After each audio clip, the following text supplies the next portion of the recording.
Yeah, my goodness, look at that. Scenes of devastation stretching along Texas's Guadalupe River after that flood wave pushed 20 feet of water several miles down the river. 65 dead and many more missing, including 27 girls from a summer camp. Texas's governor declaring a disaster declaration for more than a dozen counties in Texas Hill Country.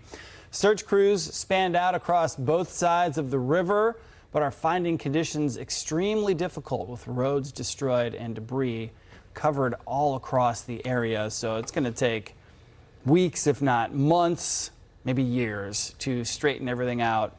And one of the reasons why the area was so impacted and there was so much water that came through was the remnants of Barry ended up interacting with a stationary front, and upper level steering currents weren't able to move any of that moisture or any of that water out of the region. As a result, a lot of rain just came down, kind of sat in the same areas and fell hour after hour after hour. And all of that led to 9 total flash flood emergencies that were issued by either the National Weather Service in San Antonio or in San Angelo. To put that in perspective, that's the most flash flood emergencies that have been issued in a single day since Hurricane Helene back last year when it impacted Florida and then most famously parts of western North Carolina.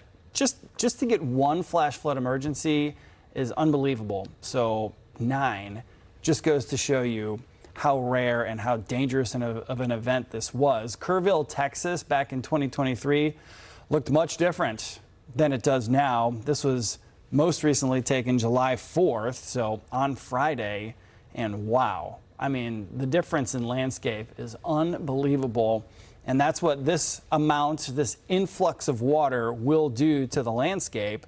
You see spots there pushing the red and the barbecue color, maybe even a tiny little speck right there of pink indicating over 2 feet of water possibly. Live radar right now, unfortunately, isn't active. We don't have much to talk about. A few flash flood warnings that you're seeing just to the southwest of Dallas.